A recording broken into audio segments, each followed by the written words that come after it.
Please welcome David Rubenstein, President of the Economic Club of Washington, D.C. Welcome, everybody, and thank you for coming today. I am here for our 19th virtual signature event of our 35th season. And today we're very honored to have as our special guest, Mellody Hobson, who is the co-CEO and president of Ariel Investments. She's also chair of the board of Starbucks Corporation. She's also one of Forbes magazine's 100 most powerful women and Time magazine's one of the most influential people in the world. Let me give you an appropriate introduction if I could. She's got a bio that is quite extensive. I'll just kind of summarize it. Mellody is somebody who's a graduate of Princeton, came from the Chicago area, and she was served on the board of Princeton subsequently, and now there's a college at Princeton named Hobson College. She's also the co-CEO of Ariel Investments, which is a leading investment firm based in Chicago. She's the chairman of the board of Ariel Investment Trust. She's also now, as I mentioned earlier, the chairman of the board of Starbucks, where she's been a board member for quite some time. She's also a member of the Bloomberg Philanthropy board, the Rockefeller Foundation board, the CSIS board, the Los Angeles County Art Museum board, a member of the George Lucas Education Foundation board, where the foundation is now building an incredible art museum in Southern California. And she's a person who is also in the financial world, a member of the board of JP Morgan Chase. So a lot of activities. She's previously been a member of the Estee Lauder board and also of she was chairman of the board of DreamWorks Animation. So Mellody, thank you for that and for being here. So how do you do all those activities? How do you do all that you do, David? I'm just following you. I am organized and try to pack a lot into a day. So your partner who started Ariel is John Rogers. He's on the board of Starbucks, on the board of McDonald's. And he's told me that he goes to McDonald's and eats there every single day for one meal or another. Did you go to Starbucks every single day and get something or another? And when you go to Starbucks, do you have to stand in line, or can you say, I'm the chairman of the board and I can break through the line? How does that work? So first of all, I would never say that. Of course, I stand in line. And the good news is our lines are long.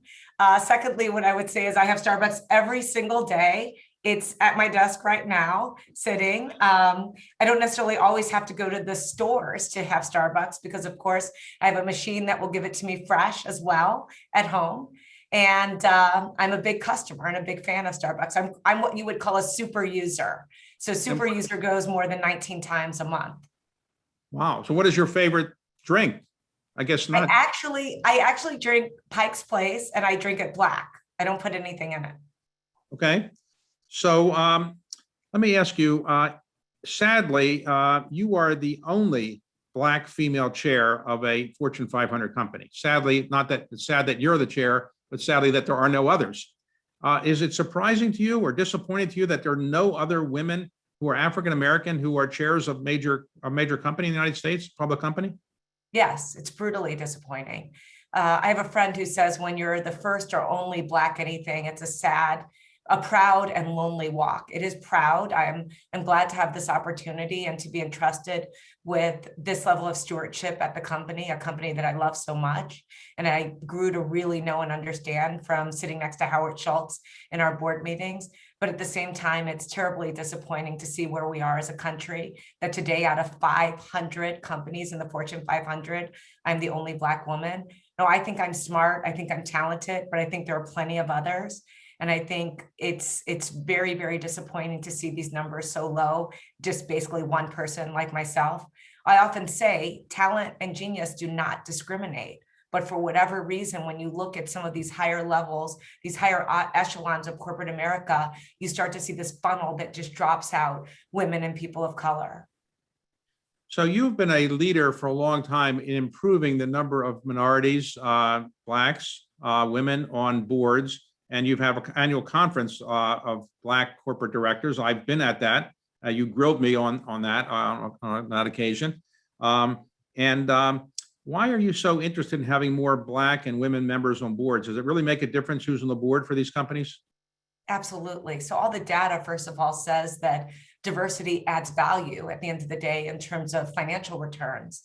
One of my favorite books is by a guy named Scott Page, who's a professor at the University of Michigan. It's called The Difference. And he talks about if you're trying to solve a really hard problem, which is what I think most of us do every day in business, you want a diverse group of people solving that problem. And he even argues you want diverse intellect. And he gives lots of examples of how that works in real life, including when smallpox was ravaging Europe, not unlike COVID in our present world.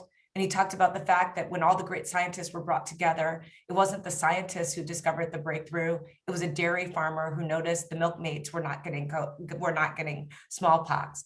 And to this day, the smallpox vaccine is bovine-based because of that dairy farmer. I believe in the power of diversity to solve hard problems. And I think when you look at corporate America and you look at the more diverse boardrooms from the perspective of gender and ethnicity, you see over time better results. Now, today, sadly, is the first anniversary of the murder of George Floyd. Are you surprised that it took that murder to get companies to say we have to do more? Because we've had lynchings, we've had discrimination, we've had murders before. What is it about the George Floyd murder that really got corporate America to say we got to do a better job? What is it about that particular murder? Was it just the physical seeing it in the video so much, or when you think the changes that are now coming about are going to be temporary, or people are serious about making these changes? So there's a lot in that question, but I'll start with why did this strike a nerve in this way this time? There's that old saying, a picture is worth 1,000 words. Well, this wasn't just a picture. It was 9+ minutes of someone dying on screen, and very little in the way of any form of humanity, with the exception of the spectators reaching out to implore the person who was killing George Floyd and the people who are standing around watching it to stop. That has a tremendous effect on the psyche of individuals, and had a tremendous effect, not unlike back in the civil rights era, where Martin Luther King purposefully brought teenagers into lunch counters and the like to be able to show the viciousness that was put upon them by those who were trying to keep Black people out of basic establishments and to give them equal rights. The power of those photos, he knew, would move America. And what happened with George Floyd moved the world for good reason. The reason corporate America has responded the way it has is because their people are demanding it.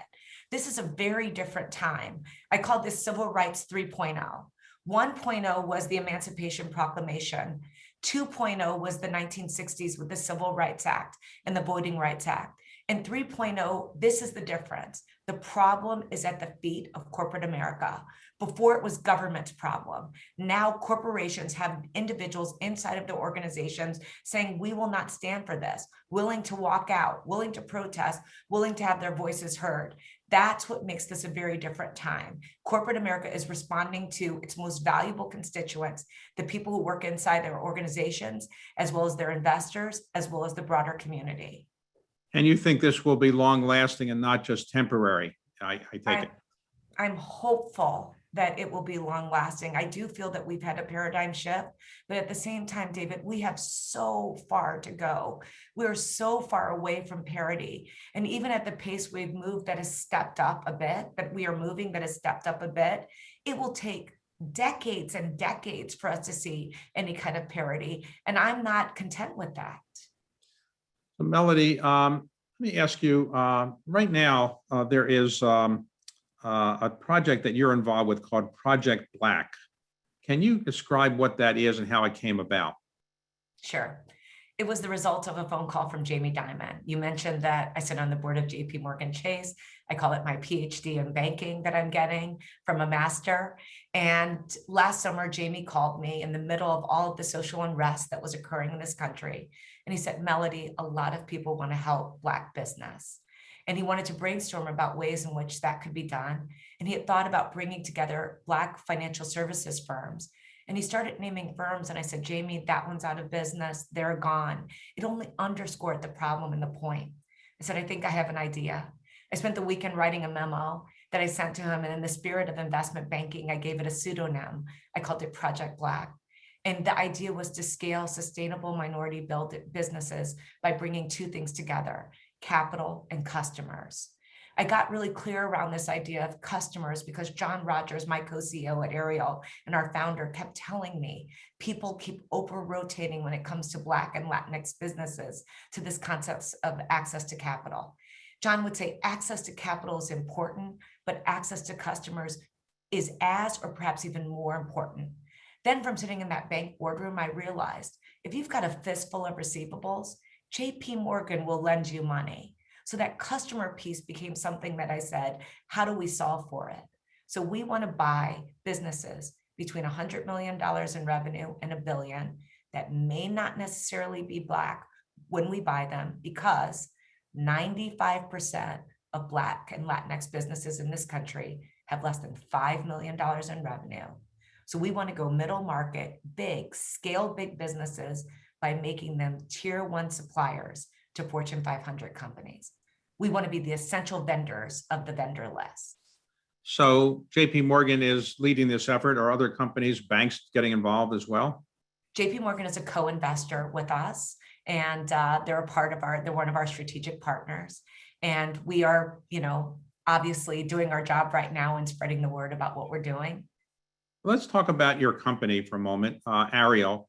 Who started Ariel? What is its focus? Our firm was started by my co-CEO, John Rogers. And John has one of the greatest American stories in terms of entrepreneurship. He has such an unusual background. I love this story so much because it's foundational to who we are and everything we're about. Starting when he was 12 years old, instead of toys, his father gave him stocks every birthday and every Christmas. His father was a child of the Depression, as was my mother, interestingly. We both had parents who had us late in life. His father was a child of the Depression who moved to Chicago when he was 11 years old as an orphan, became the first class of fighter pilots sent to World War II, Black fighter pilots as a Tuskegee Airman. Clearly amazing. John's mother, the first Black woman to graduate from the University of Chicago Law School. I mean, this is royalty in many ways in the Black community. But what his father did in giving him stocks every birthday and every Christmas instead of toys, he created this passion for investing. So Ariel, our company, is a childhood hobby that became an obsession, that became a company. And for the last 38 years, John and his team, our team, have poured their heart into picking undervalued small and mid-cap stocks. We manage those portfolios and mutual funds for big institutions, endowments, foundations, and the like, corporations. And then a few years ago, we also added international and global. And now in 2020, we're expanding into alternatives, an area you know very well. Well, yes, don't expand too much because we need to keep some market share for ourselves, but okay. There's a lot of room in your asset class. So let me go through your background. Did you come from a privileged Black family in the Chicago area? So my story and John's story are actually polar opposite. He grew up very comfortable, very driven with, the two parents who were divorced but supported him in every way.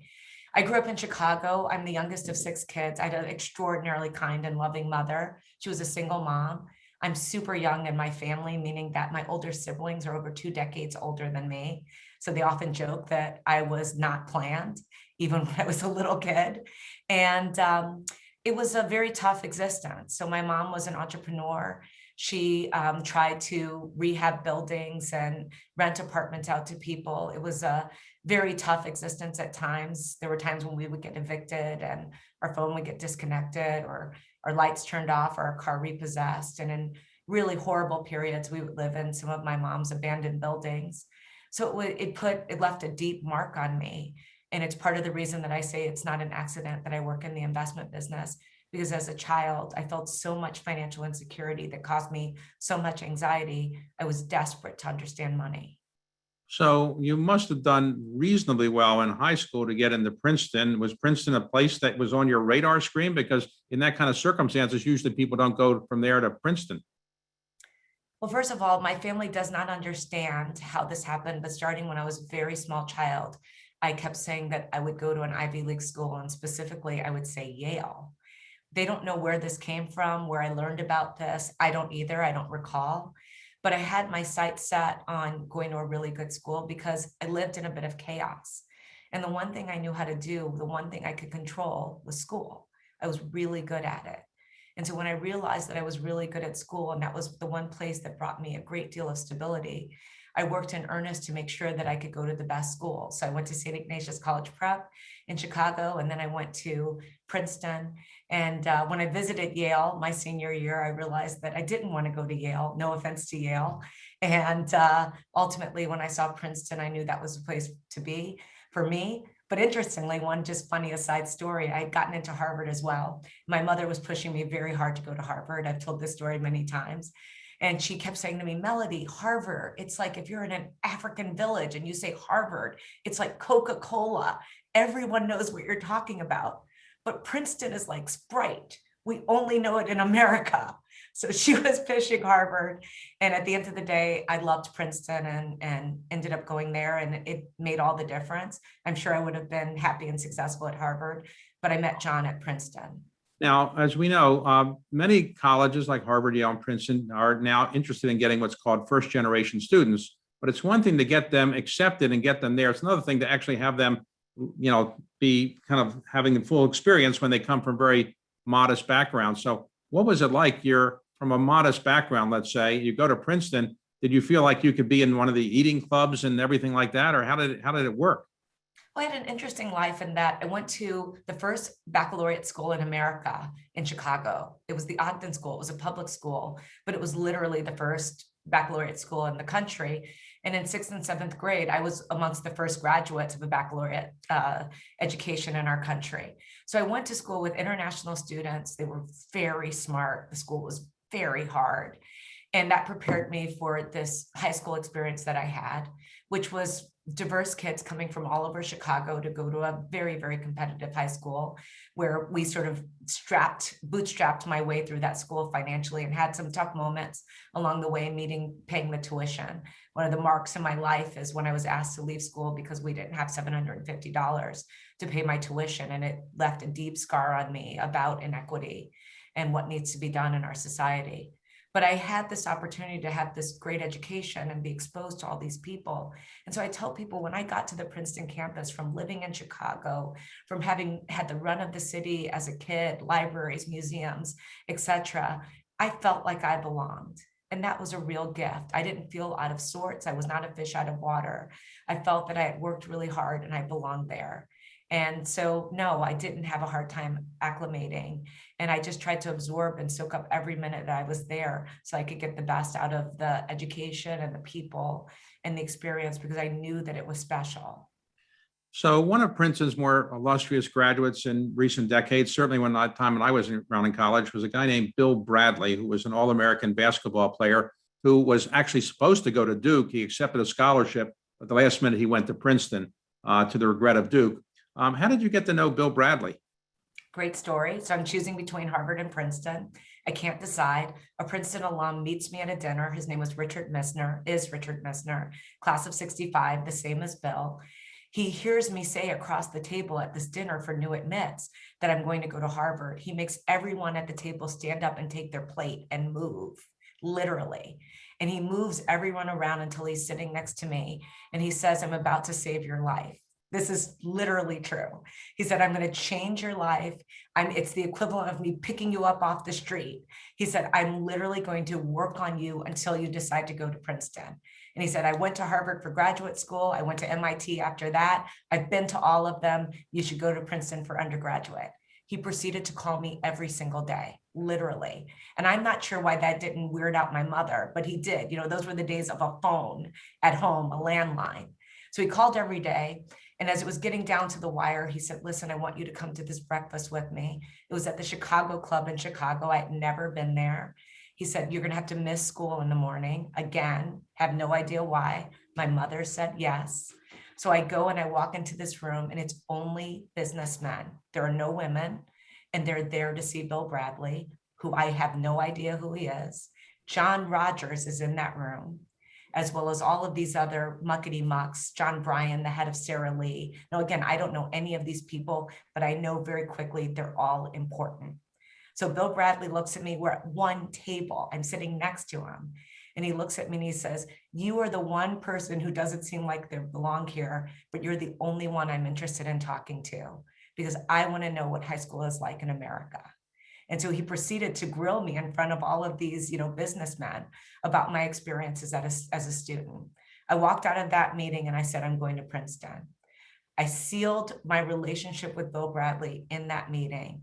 And Bill Bradley he went from being a friend to a mentor to a surrogate father to me, to the person who walked me down the aisle when I got married. Yes, he walked you down the aisle when you got married to, I can't remember the name of the person you married. He's in the entertainment world. Oh, George Lucas, right? Yoda's dad. That's right. Okay. So let me get back to Princeton. You graduate from Princeton, and then you go to Ariel, which is a modest size firm, I would say, not JP Morgan, Goldman Sachs. Why did you go there? And to be honest, why have you stayed there for so many, many years? I mean, you could obviously do anything or not work at all. Why are you still at Ariel? And that's a great firm, but you don't really need to be working day to day, right? Well, first of all, I do need to be working. It's a part of my life and lifeline. I would never walk away from my work. I think that would be a tragedy. I want to live my life to the fullest like you. I want to sprint to the end. And again, you turning the tables, I don't think you have to work either. Warren Buffett says, do the job you would do if you didn't need a job. That hit me very, very hard at the very beginning of my career as something that I wanted to have as a guiding light to my work. I chose Ariel because I saw the most opportunity there to learn. I realized I would be sitting at the feet of someone that I had so much respect for and who was a master stock picker and also just a good person in John Rogers. And so I didn't pursue the Wall Street options that were there for me because I thought this was a more interesting opportunity. And many thought that I was nuts, that I didn't go to one of the big firms and go down that path. Then I stayed for the last 30 years. I've had one job since I graduated from Princeton. The only person in my graduating class out of 1,100 people who's had the same work phone number for 30 years, the only one. The average American has 11 jobs in their lifetime. I stayed because every year I found new opportunities to learn and grow, and that John really allowed me to be me. He was not ever trying to make me into his image or into a certain kind of person. He recognized the differences that we had and the values that we shared. And I think we both realized very early on that we were better together than apart. And so that's why I've stayed there. And the work and the people that I get to work with every day make me feel fully alive and challenged and have a great sense of purpose. I wake up super early in the morning, raring to go, because I feel like my teammates at Ariel, 104 people, are counting on me. And it doesn't matter if I'm good and I can not worry about bills or a mortgage. They have kids to send to college. Our clients are counting on us to drive returns for them. And that is what gets me excited about what I do. And finally, this idea that we can prove to people, recreate a narrative around Black businesses of what Black excellence can be, how we can show people what we are capable of, how we can lead in new and different ways, and hopefully open the doors and windows and whatever barriers exist to people of color, open the doors to others behind us and create opportunities for them by being both good examples, but also using our power for good. Now, Ariel is maybe the largest minority-owned, Black-owned financial service firm in the United States, but still it's modest by the standards of the big boys. So why do you think the financial service industry has not allowed or minority-owned firms to really grow? Why have they not grown to much larger sizes? What would you think is the reason for that? Wow, that would take a whole hour in and of itself to talk about some of the barriers to entry in this industry. It's not a fair fight, David. And, I don't sit here saying it as a victim. I don't approach my life that way. I'm not saying this with any bitterness, but I have been in many rooms where I've been discounted before I've even opened my mouth, where people don't make eye contact with me, where they don't think we're smart because they're not used to seeing people like us in these roles. No, I don't say that in a way of, calling everyone a racist or anything like that, but there is subconscious bias that holds back our society from reaching its full potential. And when it comes to the minority-owned investment firms out there, where we've had fits and starts, and a lot of firms start to get scale and then flail and not move ahead. I think that we oftentimes have a whole host of issues. We often negotiate fees that are lower than our peers. We're in situations where we're given smaller amounts of money. There's this term emerging manager that I completely reject that suggests we're second class. And I've said this before, if your child were sick, would you go to an emerging doctor? No. So the idea of being an emerging manager for me is something that I just don't accept. I tell people, call us diverse managers to create the intention of giving more people opportunity.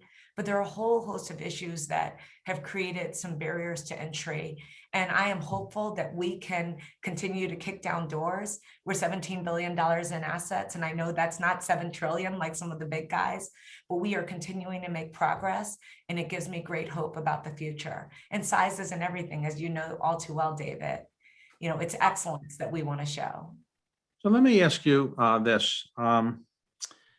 Some people say, well, okay, I'll invest with Ariel because you are a diverse owned firm, you're inclusive, but I'm going to get a lower rate of return because diversity and inclusion means lower rate of return. Is that true or not? No, and again, I've had people say that to my face. I've had people say that they should perhaps have a different benchmark for our firm. And every day we wake up to beat the broad market, the S&P, and the benchmarks related to our asset classes. And we are not settling in any way. So no, we do not compromise returns. We actually think that what we do is as good, in fact, better than many of our peers out there. When we started our Ariel fund in 1986, there were hundreds of mutual funds in the category. Today, we are the only fund left in both our Morningstar and Lipper categories. That is highly unusual. Think about starting a marathon and running it with 1,000 people, and at the end, you're the only one in the race. That's basically what we've done. We're number one in our category from the market bottom in the financial crisis, which admittedly 2008 was the worst year in the history of the firm. We have had spectacular results coming out of COVID, and that's because we practiced a very disciplined form of investment management, buying undervalued businesses, not willing to overpay for them, and taking a very, very long-term view in terms of them realizing that value. We have a turtle as a logo for that reason, and we do believe slow and steady wins the race. And don't confuse our patience with being languishing in any way or being passive. I tell people we are urgently patient, we're actively patient in everything we're doing. So let's talk about COVID for a moment. When COVID came about, I assume you and your colleagues had to work remotely. What was it like managing money for people remotely? It went better than I expected. So first and foremost, I think everyone understood the gravity of the situation. We do very well in trench warfare at Ariel, literally. And I always tell our team, listen, if your mother is in intensive care, you're not standing in the room arguing with your sister. We put our heads down and did the work. And I think that has resulted in extraordinarily strong returns, asset gathering, teamwork, a feeling of collaboration and just, effectiveness. And then also, I think it has resulted in a great sense of accomplishment. But we're in a business, and you know this all too well, there's never a finish line. The clock starts over every single day, every single year. We have to put points on the board. So I'll quote Michael Dell on this: we're pleased but not satisfied. Okay. So let's talk about philanthropy. You've been actively involved in a lot of nonprofits. I mentioned some at the beginning, but what is your passion, or what are your most important passions in the nonprofit philanthropic area? I have a couple. The number one thing that I do is I chair a board of an organization called After School Matters in Chicago. It's the largest after school program in the world. We take in somewhere in the neighborhood of 20 to 30,000 students a year. We'll be the largest employer of teens in Chicago this summer. We pay students to come to take enrichment programs after school. The program was pioneered by Maggie Daley, the First Lady of Chicago, who at the time was married to Mayor Daley.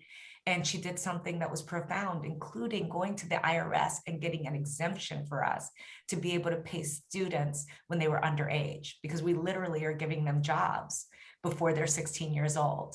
So we call them stipends. That stipend creates the path for students to become in many ways more attached to their schools, more attached to these enrichment programs, and it leads us to have much higher graduation rates than the broader city of Chicago high school area. We know the more programs that a student attends at After School Matters, the more likely that they are to graduate from high school. So we work really, really hard on getting freshmen to come in right away. And it's a life-changing program. And it's something that gives me great satisfaction. We have a budget that's over $30 million a year. It's 1,000 programs, everything from a NASA space program to a hip hop dance class to you can take farm to table. We have chef's kitchens that our students learn in. We really give them world-class opportunities, which I think is often lacking in Black and brown communities because we just don't have the money for those enrichment programs. Now, President Obama is from Chicago, and when presumably you knew him, and so when he was elected president, how did he not recruit you and to come into the administration? Why did you not come in? And what about President Biden? I presume you know him. I assume he's called you. How do you resist going into government? I feel like I am at my best in the public sector. Opportunities have presented themselves to me, but I do think that my work is not done in what I'm doing, and I have no interest in going into government. No one believes me when I say that, but it's really true. And it's just not for me. So, okay. When President Obama, then I guess Senator Obama told you he was running for president, did you tell him he had no chance, or you told him he could make it? It's so funny. I remember that meeting like it were yesterday because he came to see John Rogers, and then John pulled me into the meeting at the time. And I remember sitting there thinking like, really? But then at the same time, the other thing that I thought, and I remember John spoke the words. He said, sometimes you have to go when the time is there. And he talked about the fact that he thought that Bill Bradley had maybe waited, and that, just taking charge and seizing the momentum is a really great thing. And he was coming off of so much success with the Democratic convention, and, it was very clear that he was someone to watch. And we all thought, why not? And I have had nothing but great admiration for him. First of all, the courage that it took to do that, the boldness, and then to win, and then to effectively govern.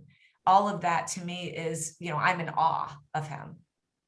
So obviously, many people would like to know how you met your husband, and your husband is somebody that I would say is now the second most prominent person in that marriage. Although he's well known, you're better known than he is. Does that bother him that you're better known than he is now? And I don't think 6-year-olds recognize me, so I don't think that's true.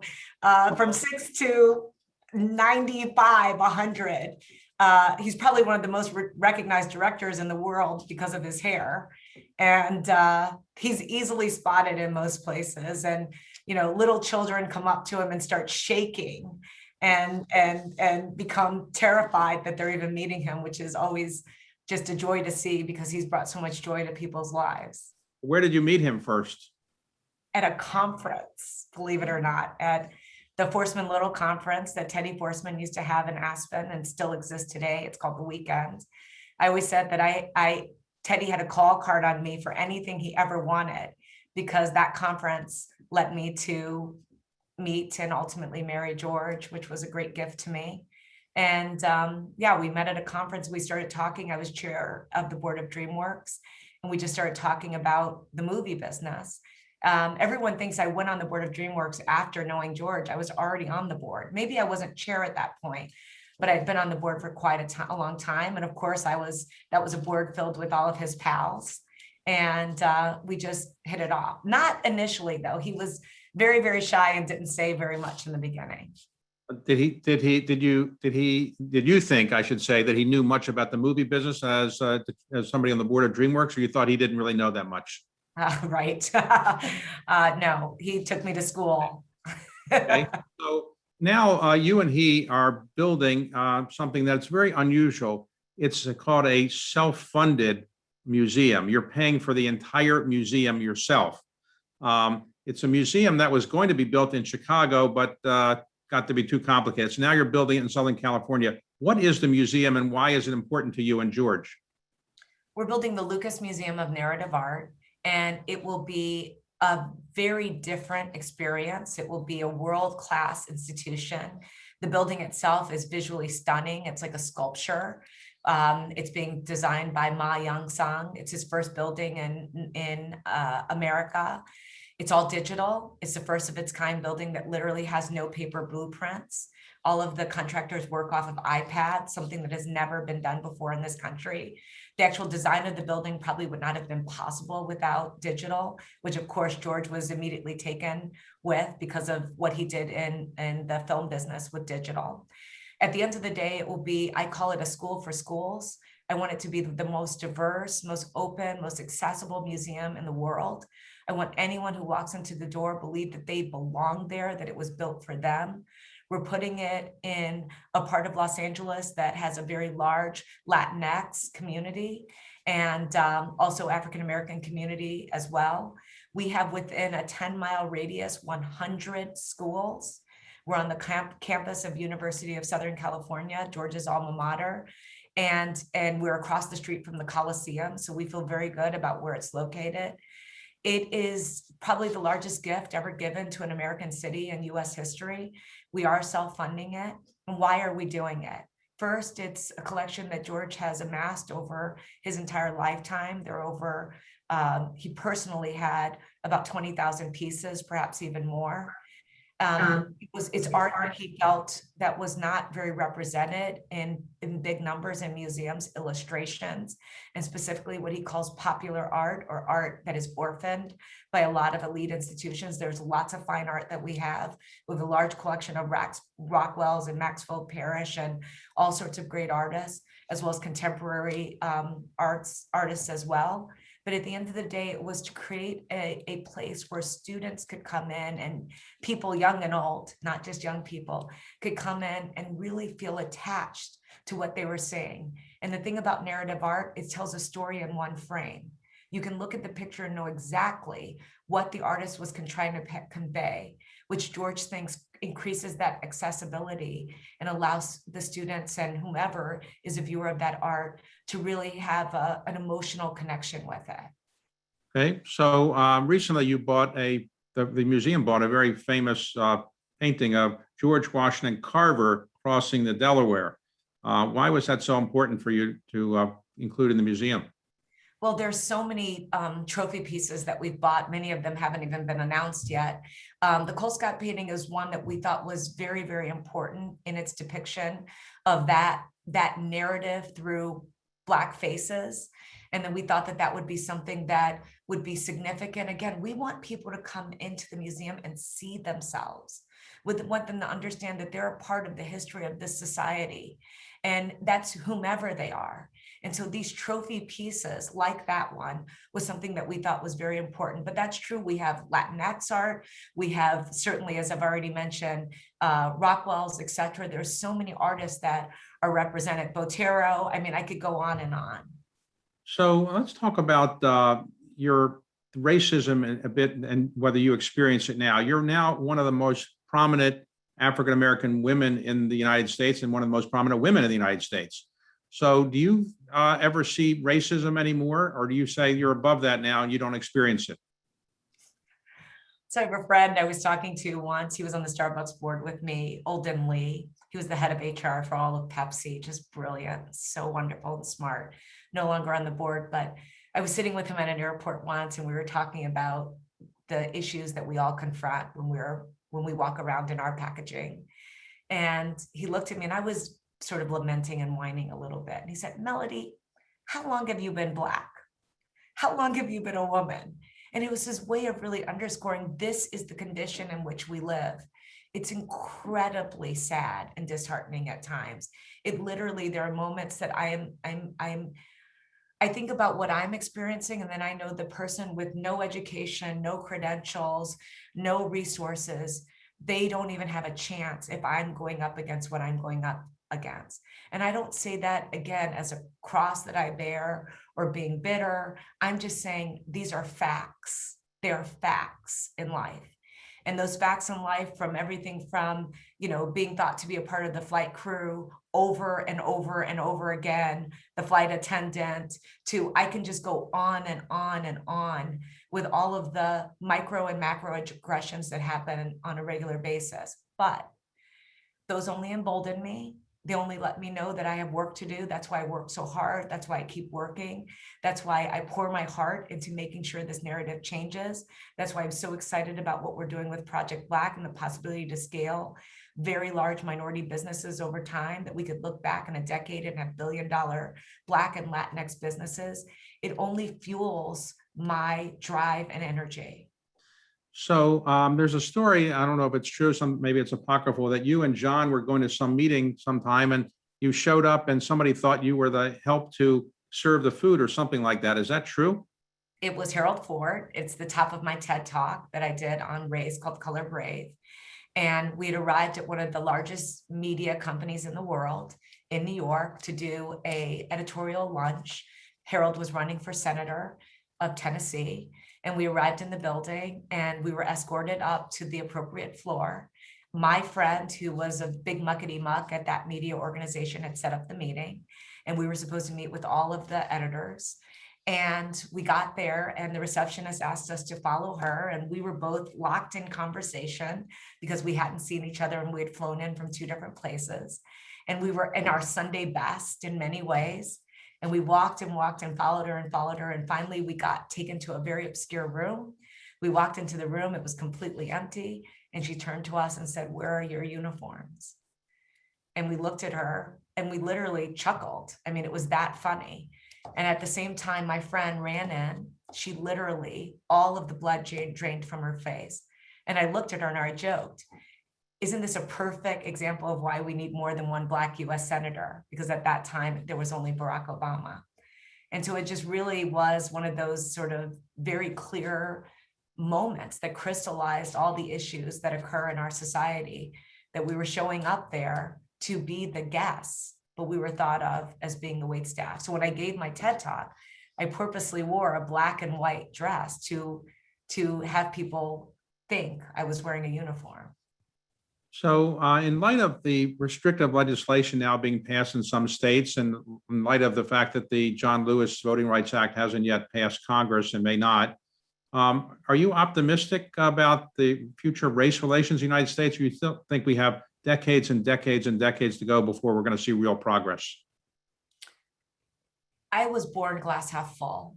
I am one of those people who sees the sunny side of things. At the same time, certainly life has shown me that I cannot be naive. And so what I would say is that I'm always optimistic because I look at how far we've come as a society from even, decades ago. I always tell people that on my worst day, I always remind myself, I'm not in a field picking cotton. And that's a long journey for a people from there to here. So that's something that's very, very heartening. But at the same time, we have so much road to cover to try to narrow this gap, the wealth gap that exists in this country, the education gap that exists in this country. These gaps are enormous. And so at the same time, I'm at times incredibly sad and incredibly disheartened by what I see and how far we still have to go. So somebody's watching this, and many of the people who are watching are probably, closer to your age and my age than being very young. But if they have children and they say, "I've been inspired by what I've heard from Mellody, I want my daughter or my son to be hardworking and make something of themselves," what do you think are the qualities that enable you to get where you are today? Is it hard work, intelligence, good luck? What meant good mentoring? What are the things that people should try to instill in their children to make their children want to become successful? I once asked Arne Duncan when he was Secretary of Education, was there any silver bullet that determined the success of a person versus another? And he said that they, in education, was there anything they could define or show that would differentiate or help you to understand an outcome?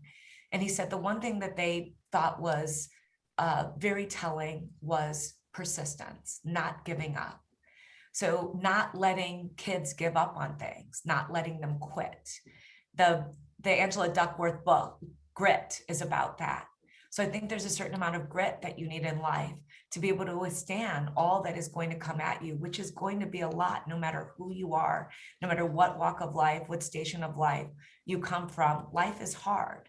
But at the same time, I would say it's getting up that becomes I think the difference between the people who ultimately make it and those who languish. Now, where there are all sorts of breaks that I got that are just unfathomable to me, the universe bent so far my way. My life is a miracle. I know that every single day I actually well up at the thought of all of the opportunity that I've been given. But I had to sacrifice a lot to get that too. I woke up today at 3:20 a.m. to start my first meeting. Those are regular occurrences for me. And so I think that, none of this comes without real sacrifice. And the thing is, which I think about when I think about people of color out there, we're willing to do the work. We're willing to make the sacrifice, but the opportunity isn't always there for us. So you grew up in, I would say, not very wealthy circumstances. Obviously, you described that.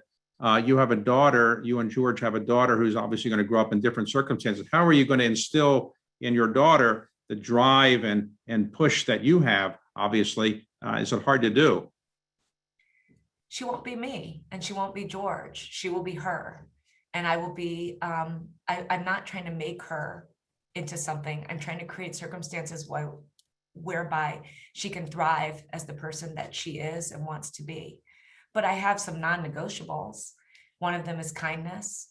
And, I feel very strongly about her being good to other people because she has received so much. She has won the birth lottery in every single way. 2 parents, endless resources to support her interests in education, the best opportunities that could exist, security of a home, food. I mean, those are things that I did not take for granted as a child. She takes those for granted, but she can't carry my burden. She won't ever feel what I felt. She will feel what she feels. Every day when she goes to school, I give her a kiss on the forehead and I say, be brave. Because I think bravery and courage is what ultimately gets you through and will make a difference. And so I hope that she can be brave. So let's suppose somebody's watching this and they say, I want to give money to this person to manage because Ariel must be an incredible place if she's the co-president. What kind of vehicles do you have? You have mutual funds, you have private equity funds, public equity funds. And how do they contact you? Well, first of all, I love that question. Thank you so much, because every day that's what I wake up trying to do, which is get people to invest with us. And we manage separate accounts for, as I said, endowments, foundations, corporations. We have mutual funds that individual investors can buy. Anyone with $50 a month can invest with us. We want it to make accessibility and ease of investing with us, super, super, super simple. We also have our funds in 401k plans across the country, which is really exciting, where people can go to work and select an Ariel mutual fund as an investment option. And then, of course, what we're doing with Project Black is new, where we're trying to scale sustainable minority businesses. That's a private equity vehicle. Mellody, it's an incredible story, great American story, and obviously inspirational to many people. I enjoyed talking with you and getting to know you over the years, and I want to thank you for giving us this time today. And I just want to ask you a final question, which is, are you optimistic about America going forward, or are you still very nervous about where we're going? Again, I tell you and underscore, my optimism runs deep. I think about Warren Buffett and how he quotes, if you just look at the Dow, where it started the last century and where it ended, and all the things that America had to withstand, world wars, major problems, Cuban Missile Crisis, all sorts of things. If I just look at that, I see how resilient this country is, and that gives me so much hope. But also when I think about the talent and the people who are out there, like you are someone that I have watched my whole career and wanted to emulate in many ways for your philanthropy and what you've done in making Carlisle such a successful business. Ed Mathias, I knew when I was an intern at T. Rowe Price, and he was someone that I got to learn about Carlisle Group from when he left T. Rowe and went and joined you and your colleagues to start the company. And so these are the models that I've had in my career. I've quoted Buffett and Bill Bradley, but then I think about King, and I think about Gandhi and Mandela. And I say to myself, look at what these people did.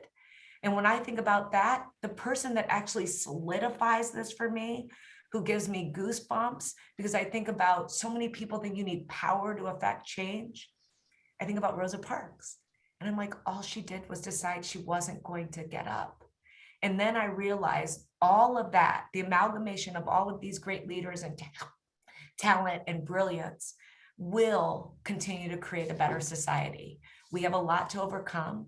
People will have to leave some of their biases at the door, a lot of which are subconscious, but we can get there. Thank you very much for a compelling interview, and please give my best to your husband, and I hope to see you sometime soon, okay? Thanks very much, Mellody. Bye.